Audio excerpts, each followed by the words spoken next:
Hi, my name is Tony Mannor. I'm the Vice Chair of the Save Swenson Committee. We wanted to talk a little bit about the RFP that's being submitted by the City of Stockton in regards to Save Swenson. All of this started back in 2010 when our City Council members, which included current County Supervisor Kathy Miller and current Vice Mayor Albert Holman, decided to task Interim City Manager Kevin O'Rourke with coming up with a plan for the use of Swenson Golf Park. What the City Manager returned with is what could be described as a list of failures of the city running the golf course as a business. His report also included the statement that the golf courses are also in need of significant capital improvements. The infrastructure at the golf course is poor and in need of significant renovations and upgradings. It was in this document that we learned that the city was planning to sell Swenson. The question became how and when. They knew this wasn't going to be easy and that they would meet with resistance. They said, complaints from neighbors are inevitable. The image of the neighborhoods surrounding the golf course will likely suffer, and so will the city's image.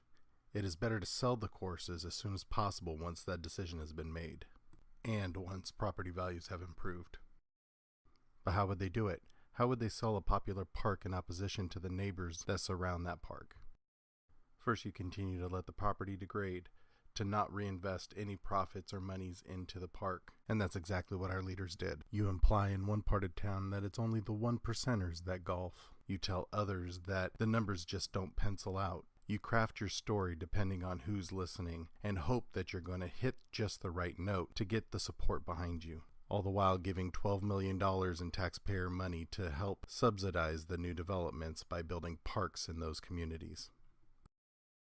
The document continues that a golf advisory committee should be formed, and our city leaders have done this. The committee was comprised mostly of local developers. They met twice, and the committee has since been disbanded only a few short weeks ago.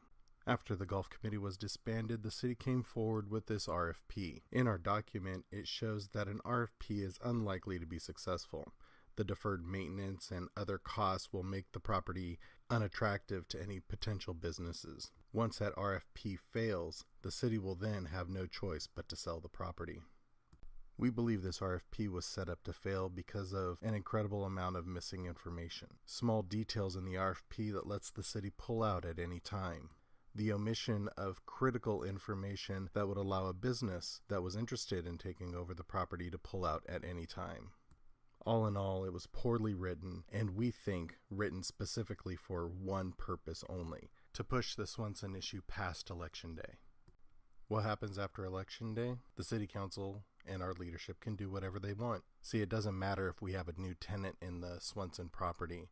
Once the City Council has 4 votes to sell the property, it can be sold. That's it. If you've ever rented your home, you know that at any point your landlord can sell your house or apartment. Just because you have a tenant doesn't mean you can't sell your property, and the same applies for Swenson Park. That's why we know the only way to protect Swenson into perpetuity is to ensconce it into a park district. This district would have a board elected by the neighbors of the property owners that surround Swenson Park. The maintenance and upgrade costs would be paid for by the people who live within that district. It would no longer be a burden on the city. It would no longer be a burden on the city taxpayers in other parts of Stockton. Those residents would have a direct say in what happens at Swenson Park and what amenities are brought into the park. The funds generated by the park district would be used to create things that would make the park more marketable and much more likely to generate a profit. Once the park is profitable and all the upgrades have been done, then the community could decide to eliminate the tax, or it can agree to put aside a rainy day fund. Ultimately, the future would be taken out of the hands of the city and put into the hands of the neighbors that surround Swenson Park. This includes city residents as well as county residents. Inside of a park district, Swenson would finally actually and truly be saved. We will be sending out more information by mail in regards to our plan to save Swenson. Thank you so much for your help. It has been overwhelming the amount of support we've been getting up until this point.